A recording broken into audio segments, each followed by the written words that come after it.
Iya, iya. Langsung langsung aja nggak apa-apa. Maaf ya, tolong ulangi lagi. Dari materi aja. Oke, oke. Jelas-jelasin dari materi. Yang pertama itu di sini saya akan menjelaskan tentang makna konseptual sumber daya hayati, keanekaragaman hayati, dan lingkungan. Yang pertama ada sumber daya alam atau sumber daya hayati. Sumber daya alam adalah segala sesuatu yang berada di bawah maupun di atas permukaan tanah. Bisa juga disebut sebagai faktor produksi yang disediakan oleh alam dan bukan merupakan buatan manusia. Itu merupakan pengertian dari sumber daya alam. Selanjutnya kategori sumber daya alam. Kategori sumber daya alam ini ada dua. Yang pertama ada secara umum dan secara pemanfaatannya. Yang pertama secara umum. Secara umum ini dibagi lagi menjadi tiga. Yang pertama ada sumber daya alam yang tidak dapat diperbaharui. Maksudnya sumber daya alamnya ini tidak tersedia dalam jumlah, mutu, tempat, dan waktu yang terbatas atau tertentu. Contohnya seperti minyak bumi, gas bumi, dan batu bara. Itu kan tidak selalu ada ya, pasti terbatas ya. Terus selanjutnya yang kedua ada sumber daya alam yang dapat diperbaharui. Maksudnya itu sumber daya alamnya itu pasti akan selalu ada dan selalu diperbarui dan jumlahnya tuh berubah gitu. Contohnya kayak ada satwa, flora, hutan, padang rumput, ke hutan-hutan tuh juga kan pasti selalu diperbaharui dan pasti jumlahnya tuh berubah-ubah. Selanjutnya yang ketiga ada sumber daya alam yang tak akan habis. Maksudnya yaitu si sumber daya alam ini pasti akan selalu tetap gitu dan tidak akan habis. Kayak energi sinar matahari, udara itu kan pasti selalu ada kan dan nggak bakal habis. Nah selanjutnya ada menurut pemanfaatannya. Menurut pemanfaatannya ini ada dari hayati dan non hayati yang dikelompokkan lagi menjadi tiga. Yaitu yang pertama ada perairan. Sumber daya alam perairan ini menurut pemanfaatannya bisa sebagai perikanan, sebagai transportasi, wisata, dan juga bisa sebagai sumber mata air. Selanjutnya yang kedua yaitu ada sumber daya alam yang ada di daratan menurut pemanfaatannya. Pemanfaatannya itu bisa sebagai lahan pertanian, lahan pertambangan, permukiman, industri, wisata, transportasi, dan lain-lain. Terus selanjutnya ada sumber daya alam udara. Pemanfaatannya ya tidak lain tidak bukan ya pasti untuk bernafas ya, gas untuk hidup ya, untuk kita hidup seperti oksigen. Dan juga bisa sebagai energi. Energi itu kayak misalnya kan ada sumber PLTA, pembangkit listrik tenaga angin gitu yang bisa dijadikan sebagai pembangkit listrik itu. Selanjutnya ada pengertian keanekaragaman hayati sendiri atau biodiversitas. Keanekaragaman hayati atau makhluk hidup merupakan berbagai macam variasi, bentuk, penampilan, peran atau fungsi, jumlah dan sifat atau karakter yang terlihat pada berbagai tingkatan. Baik itu ada tingkatan genetik, spesies, dan ekosistem. Keanekaragaman spesies sendiri merupakan keanekaragaman yang terlihat dari spesies makhluk hidup yang ada di muka bumi. Contohnya tadi kan ada flora, ada fauna, dan lain-lain. Selanjutnya keanekaragaman genetik.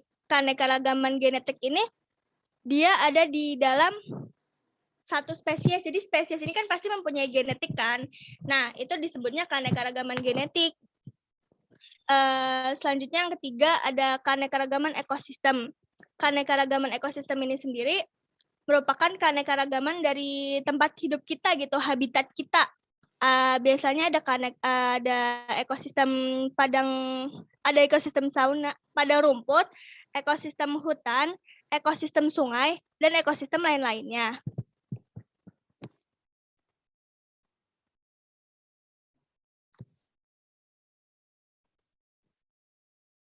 Mungkin sampai sini ada yang mau bertanya soal materi Asyifa nggak? Kalau nggak ada, kita cukupkan langsung ke materi selanjutnya. Yang selanjutnya yaitu kekayaan keanekaragaman hayati Indonesia. Indonesia adalah salah satu negara dengan jumlah gunung api serta hutan hujan terbanyak di dunia. Selain itu, Indonesia adalah negara kepulauan dengan banyak laut. Hal ini menyebabkan ekosistem Indonesia bermacam-macam. Lokasi di Indonesia juga menyebabkan jenis flora dan fauna yang ada di Indonesia bermacam-macam. Keanekaragaman ini agar mudah kita bagi menjadi dua, yaitu keanekaragaman hayati dan keanekaragaman flora dan fauna. Selain itu, karena Indonesia diapit oleh dua benua dan dua samudra, yaitu benua Asia dan benua Australia, serta benua Hindia dan Samudra Hindia dan Samudra Pasifik yang menyebabkan keanekaragaman di hayati Indonesia itu sangat besar. Yang pertama tadi keanekaragaman flora di Indonesia. Indonesia adalah negara yang beriklim tropis. Tapi slide-nya ini nggak sesuai nggak sih? Ya itu, selanjutnya slide selanjutnya. Indonesia adalah negara yang beriklim tropis, serta negara yang dilalui oleh garis khatulistiwa. Hal ini menyebabkan Indonesia memiliki tingkat curah hujan yang cukup tinggi. Selain itu, Indonesia adalah salah satu negara dengan gugusan gunung api yang panjang. Akibat adanya vulkanisme, tanah Indonesia rata-rata memiliki tanah yang subur. Tadi yang hutan-hujan tropis sendiri adalah hutan yang paling banyak berada di Indonesia. Jenis hutan ini banyak ditemukan di Kalimantan, Sumatera, dan Papua. Karakteristik dari jenis hutan ini adalah tingkat curah hujan yang sangat tinggi, sehingga hutan ini cenderung lembab. Selain itu, pohon-pohon yang mendiami hutan ini cenderung besar dan tinggi. Jenis tanaman pada hutan ini heterogen atau banyak macamnya. Contoh tanaman yang mendiami hutan ini adalah pohon kemenyan, pohon rotan, kamper, damar, pohon eboni, dan pohon meranti. Selain itu sebenarnya ada banyak kan ekosistem di Indonesia seperti hutan musim, sabana, stepa. Selanjutnya contoh keanekaragaman spesies flora dan fauna. Berarti kan tadi udah yang floranya. Sekarang yang fauna. Sebagai daerah dengan jumlah persebaran hutan tadi yang banyak, Indonesia juga memiliki kekayaan fauna yang jumlahnya tidak sedikit. Persebaran fauna di Indonesia dibagi berdasarkan garis Wallace dan garis Weber. Kedua garis ini membagi Indonesia menjadi 3 bagian, yaitu Oriental, Peralihan, dan Australia. Pembagian ini dilihat berdasarkan jenis karakteristik hewan yang ada di daerah tersebut dengan daerah yang lain. Garis Wallace memisahkan antara Indonesia bagian Oriental dan Australia, sedangkan garis Weber adalah garis yang berada di antara Oriental dan Australia. Wilayah Oriental meliputi daerah Sumatera, Jawa, Bali, dan Kalimantan. Hewan yang berada di wilayah ini memiliki kesamaan karakteristik dengan hewan yang berada di daerah Asia, yang biasanya berbadan besar atau berjenis primata, seperti tapir, badak berjula satu, beruang madu, orangutan, harimau, dan sebagainya. Sedangkan wilayah Australia berada memiliki daerah Papua, Maluku, Nusa Tenggara, dan Sulawesi. Hewan pada wilayah ini memiliki jenis yang hampir sama dengan wilayah Australia, yaitu dengan mamalia yang memiliki kantong. Untuk jenis burung di wilayah ini memiliki warna bulu yang lebih beraneka ragam dan lebih banyak memiliki warna. Yang terakhir ada wilayah peralihan.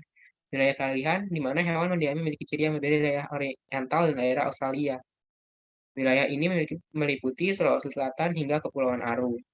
Karena tidak memiliki hewan pada karakteristik ini adalah hewan endemik asli Indonesia, seperti komodo, anoa, babi rusa, dan burung maleo yang tidak memiliki kesamaan dengan daerah lain.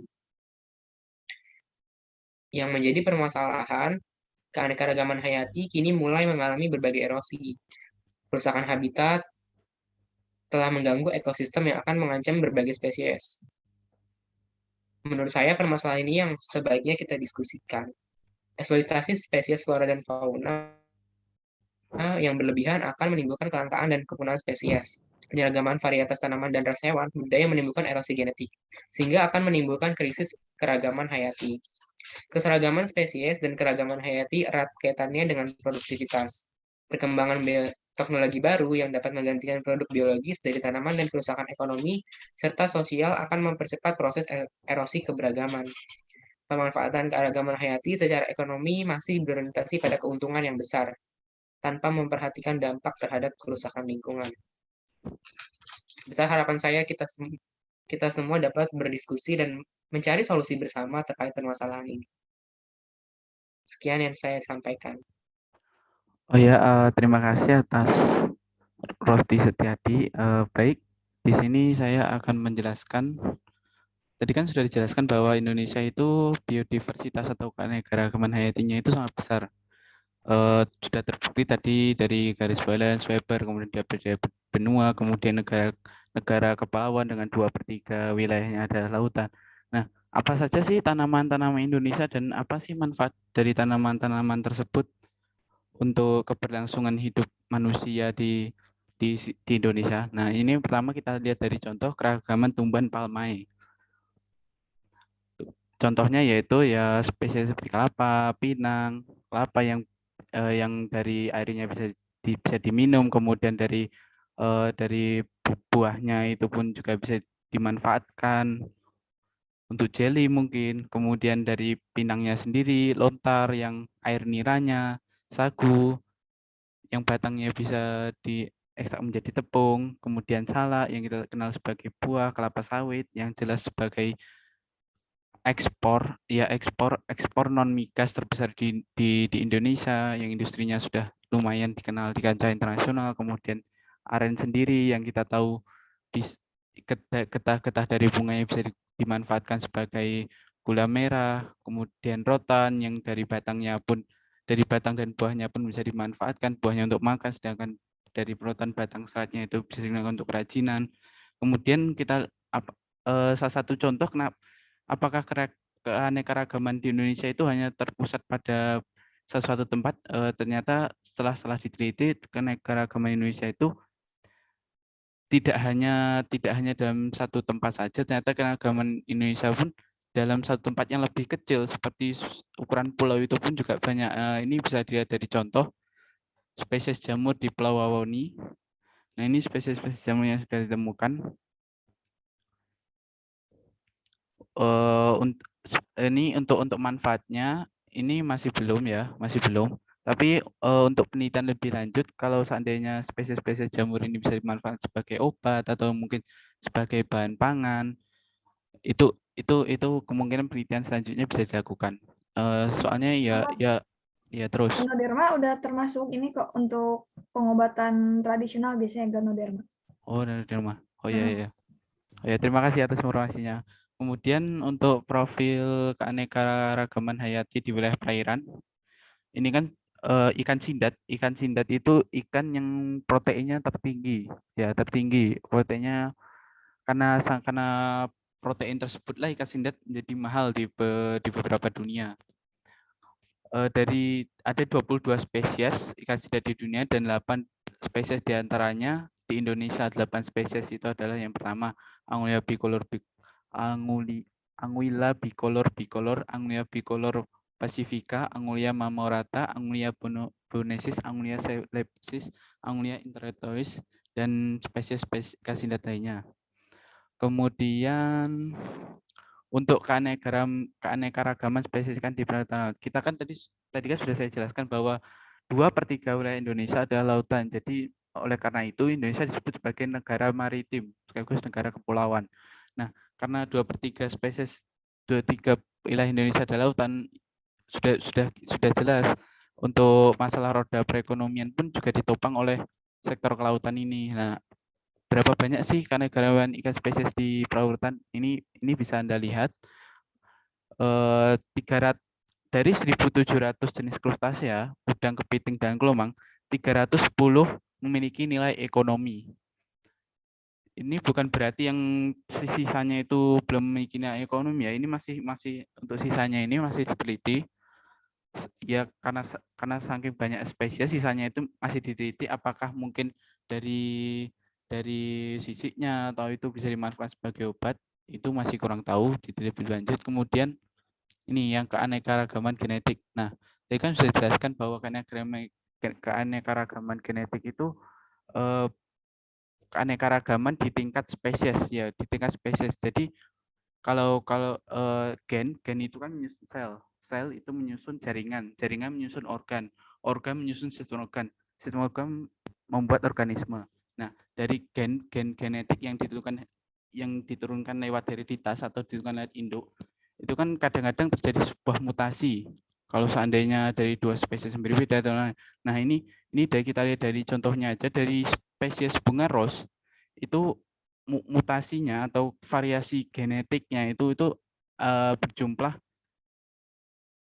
12. Nah ini kita lihat juga banyak dari spesies ayam pun juga banyak subspesiesnya sebagai bentuk dari keanekaragaman genetik. Kemudian keanekaragaman ekosistem. Ekosistem itu apa sih? Ya suatu yang menjadi habitat. Ya bisa habitat makhluk hidup atau menjadi lingkungan dari si makhluk hidup tersebut. Ekosistem itu bisa meliputi dari si populasi atau si hewan atau floranya, kemudian bisa juga meliputi non hayatinya seperti udara, air, dan lain-lain. Nah, ekosistem di Indonesia itu dibagi menjadi dua, ekosistem alam dan ekosistem buatan. Ekosistem buatan ini berupa waduk, pokoknya alam yang diolah, yang direkayasa oleh manusia untuk kepentingan hidupnya. Untuk ekosistem alamnya itu seperti habitat tadi, hutan-hujan tropis karena kita memang di garis khatulistiwa curah hujan tinggi sehingga banyak hujan tropis yang heterogen. Kemudian habitat pesisir, habitat mangrove, habitat air payau itu. Kemudian pengertian lingkungan tadi sudah dijelaskan ya. Untuk lingkungan itu jumlah keseluruhan dari kondisi eksternal di setiap organisme. Lingkungan bukanlah bersifat eksklusif atau khusus, namun organisme itu bagian dari lingkungan. Jadi lingkungan itu kita dan benda mati sekitar kita.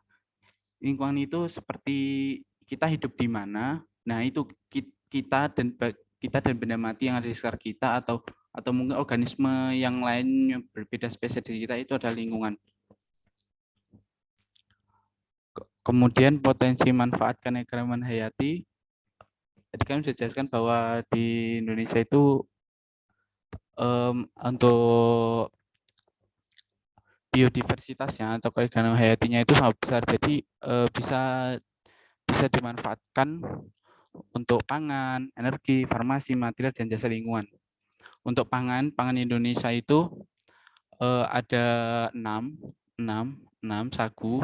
sagu, rice atau beras, maize atau jagung, cassava, singkong, taro, talas, sweet potato atau kalau sweet potato kalau disebut umbi. Nah, ini bisa Anda lihat untuk persebarannya. Jadi Indonesia itu tidak terlalu terpaku dengan yang namanya beras. Ini saya jelasnya sejarah untuk yang talas. Nah, untuk talas kemudian sagu itu tuh merupakan makanan utama di Papua, ya di Papua sebelum zaman Belanda masuk. Nah, ketika Belanda masuk baru Belanda melakukan namanya umbi sweet potato ini. Rata-rata sebelum Belanda masuk ya sebelum ada intervensi dari luar dari wilayah Papua ini, rata-rata penduduknya itu daerah pesisir terutama itu pasti makannya ikan. Kemudian daerah-daerah pergunungan itu kan jelas susah yang namanya pindah dari pergunungan ke pesisir. Ya rata-rata itu nanamnya itu kalau nggak talas ya sagu yang jadi makanan utamanya. Kemudian ini sagu bisa Anda lihat. Nah ini yang Papua yang mengolah sagunya. Ini salah satu pengetahuan tradisionalnya dalam mengolah sagu menjadi jadi tepung sagu, kemudian jadi aneka macam panganan olahannya ini bisa Anda lihat. Kemudian ini buah dan sayur. Selain dari bahan panganan pokok tadi, Indonesia juga memiliki keanekaragaman di panganan buah dan sayur. Kemudian sumber proteinnya juga beragam, terutama belut ini. Ya sayangnya belut ini sebenarnya belut itu proteinnya tinggi, tapi sayangnya karena memang sawah rata-rata memakai pupuk pupuk anorganik, kemudian memakai pestisida. Jadi banyak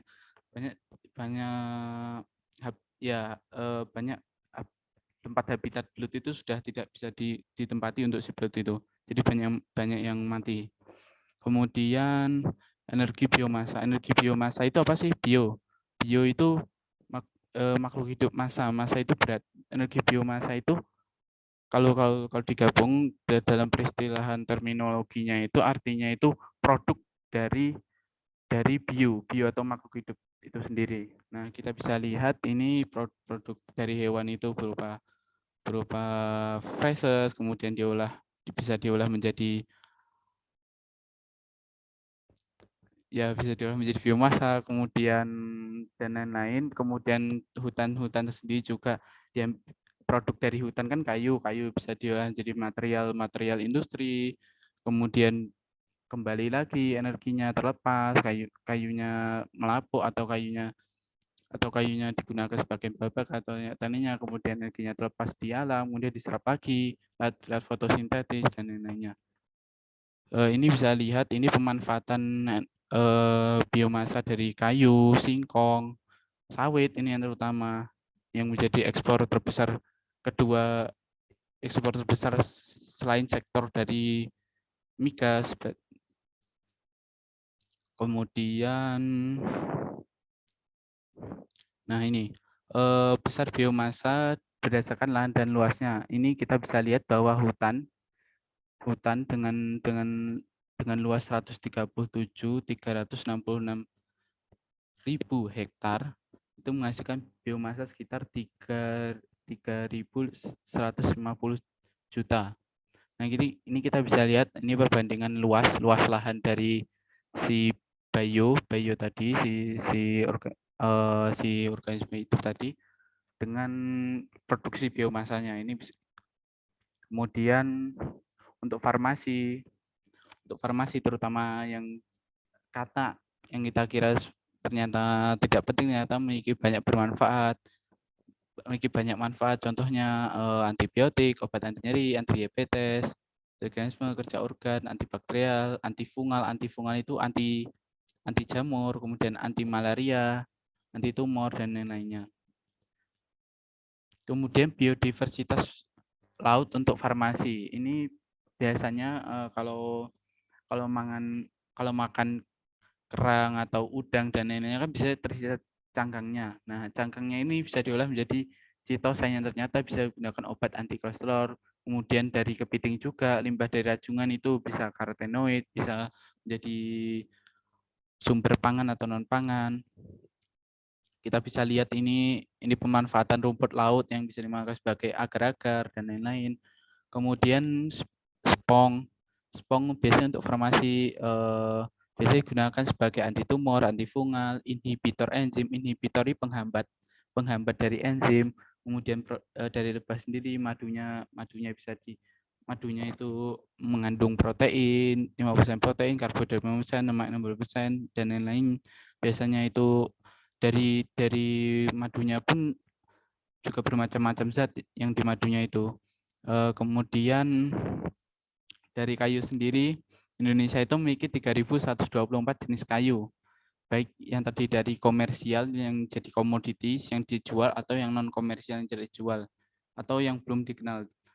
Ini contoh-contoh kayu yang sudah bisa dijual ya, yang tabel di samping itu kapok, kapas, kenara, sisa abaka dan bambu. Kemudian serat alamnya pun juga dari hasil hutan ini pun juga bisa dimanfaatkan. Contohnya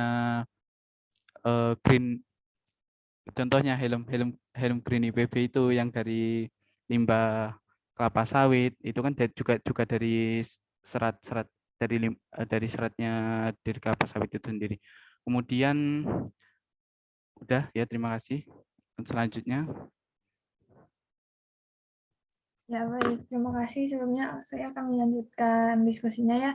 Saya Mariza Tatsamaira dari kelompok 10 dengan NIM G340-1211-078 akan menjelaskan. Nah, ini kan tadi sudah dijelaskan ya manfaat-manfaat dari biodiversitas yang dimiliki oleh Indonesia. Nah, selanjutnya ini ada jasa lingkungan.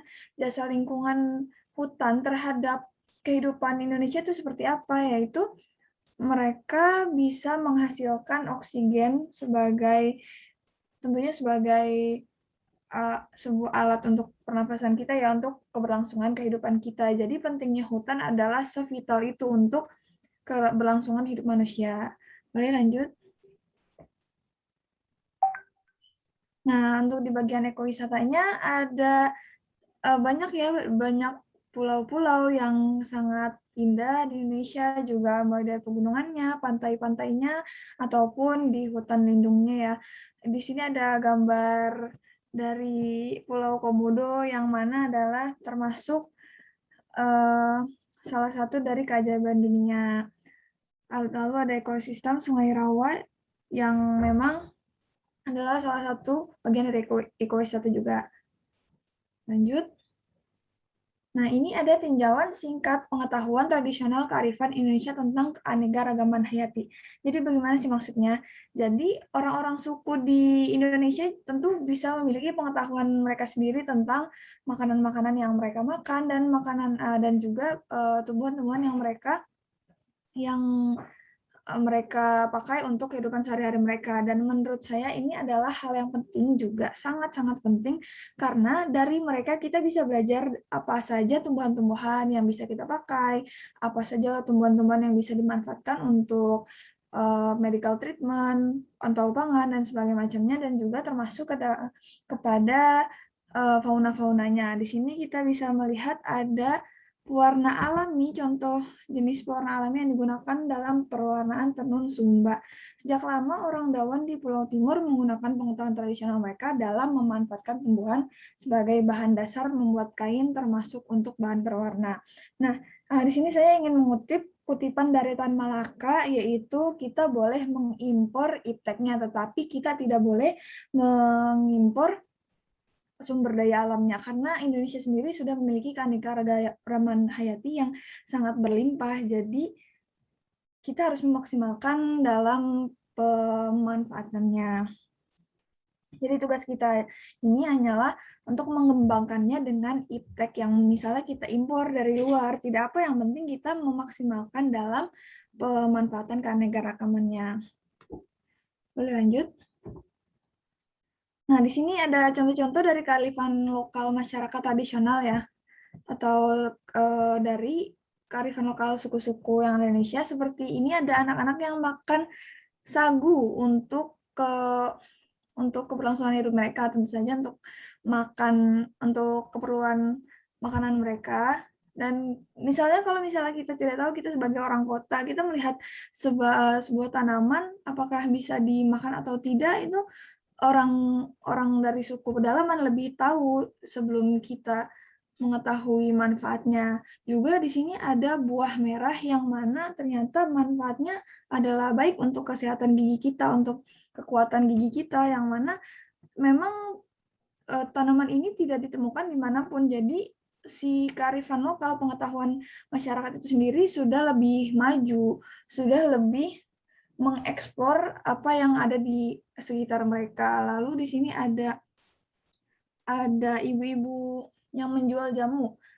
Kita kan biasanya kita cuma mengenal obat-obat dan obat, padahal obat sendiri yang memiliki bahan kimia begitu banyak tentu memiliki resiko dan efek sampingnya. Tetapi untuk jamu sendiri yang bisa memperkuat pertahanan tubuh kita atau membuat sehat tubuh kita, itu justru menjadi sebuah hidangan yang enak tapi juga sehat. Lalu di sini ada seorang Papua ya, ini dari orang Papua yang menggunakan daun-daun dan kayu-kayu untuk dijadikan ransel. Nah, di sini kan kita juga bisa belajar bagaimana struktur untuk kita membuat sebuah ransel yang kuat dan bisa menampung banyak isinya, seperti itu. Kemudian lanjut.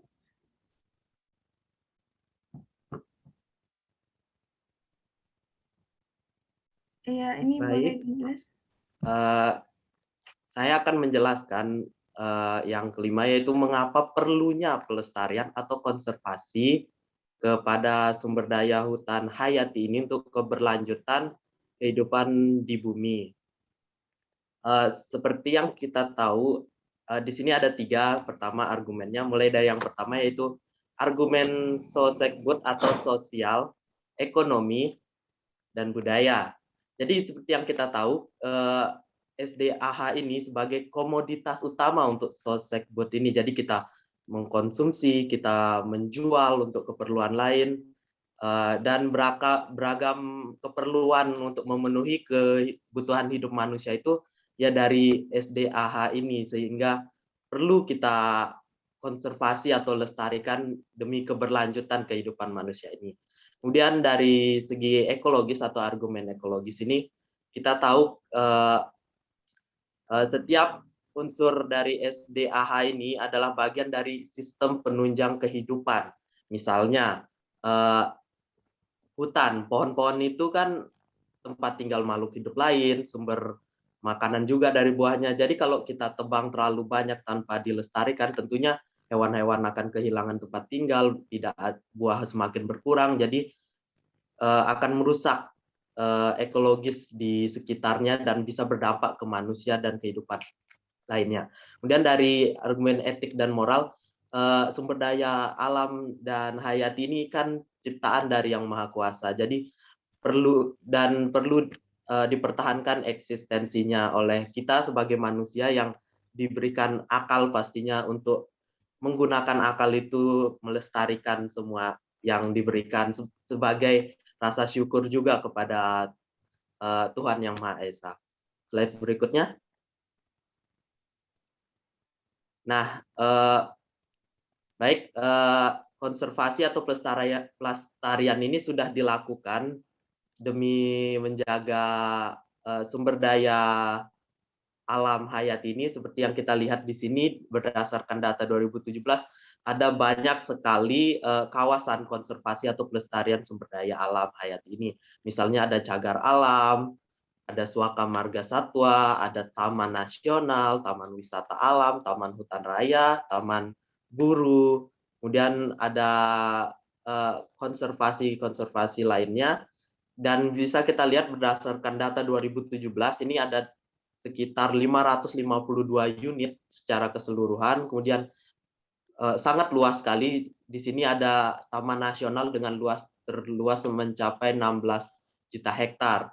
Nah, dengan adanya kawasan-kawasan konservasi ini, pastinya kita bisa lebih menjaga sumber daya alam hayati ini, sehingga tidak akan habis walau mereka bisa diperbarui. Jadi ini adalah salah satu bentuk diperbaruinya, sehingga akan terus berlanjut hingga kehidupan yang seterusnya, sehingga kita manusia dan makhluk lainnya dapat terus mendapatkan manfaat dari pelestarian ini.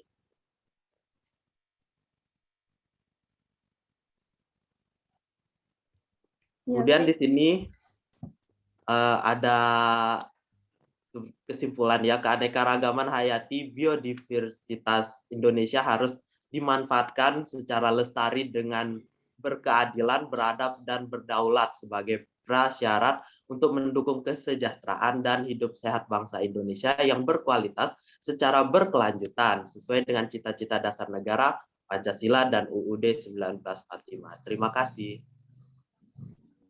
Ya baik, mungkin untuk masing-masing kelompok anggota, kalau misalnya tidak ada pertanyaan boleh memberikan closing statement ya, mulai dari pemateri pertama.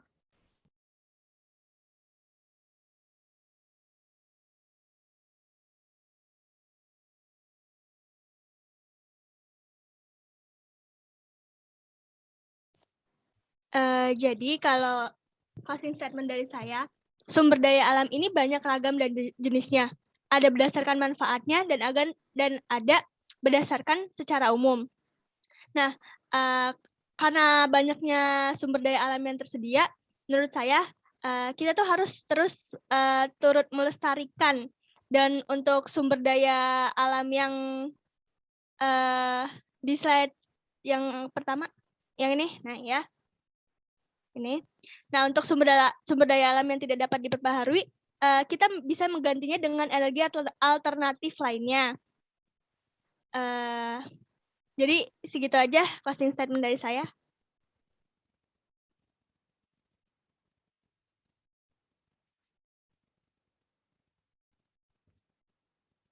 Selanjutnya boleh pembicara kedua. Closing statement dari saya kurang lebih pasti sama ya, karena topik yang dibahas juga tidak begitu masih bersinggungan. Ya, closing statement dari saya, selain dapat berbangga hati dengan keanekaragaman hayati yang ada di Indonesia, sudah sewajarnya untuk bagi kami, bagi kita semua untuk yang tidak hanya memanfaatkannya dengan baik, tapi juga harus melestarikannya. Gitu aja.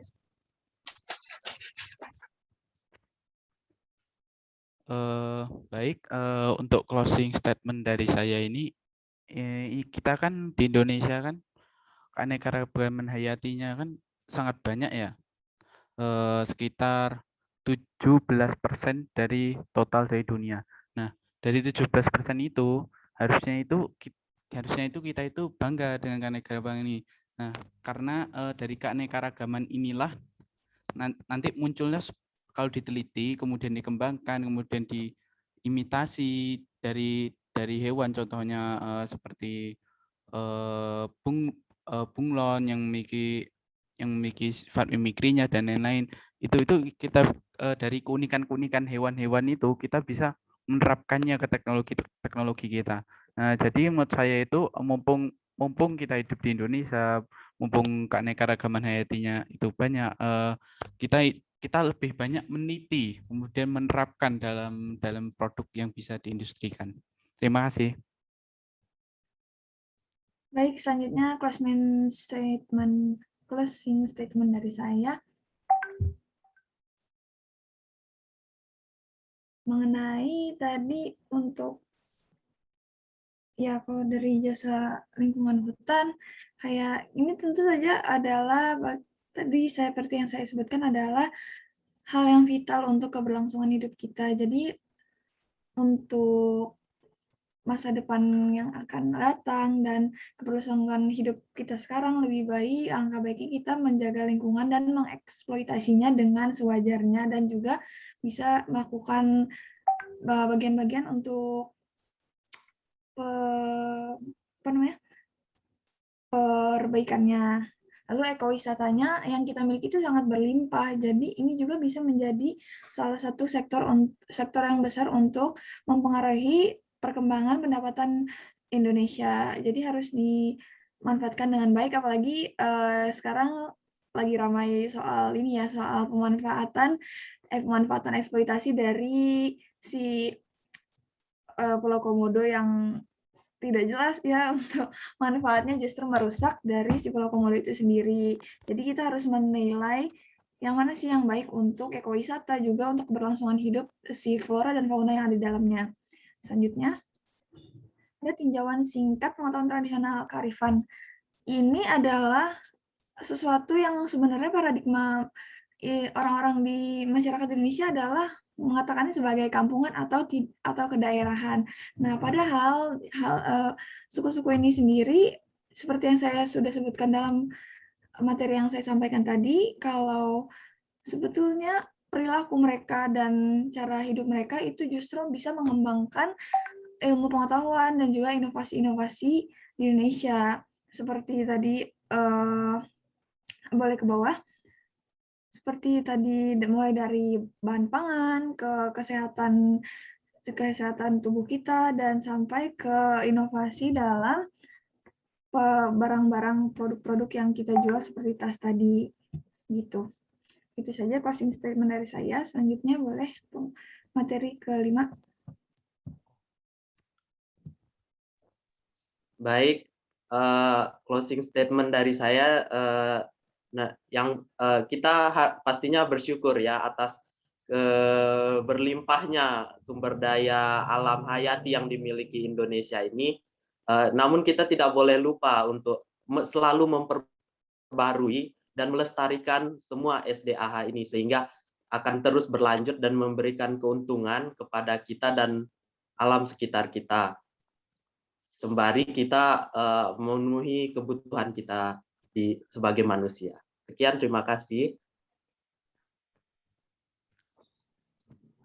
Baik, kira-kira seperti itu diskusi dari kelompok 10.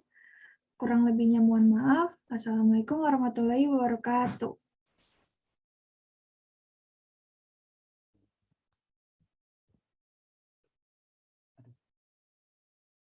Udah ya? Ya, boleh di Udah di stop aja. Stop. Oh, ini stop recording. Oh ya.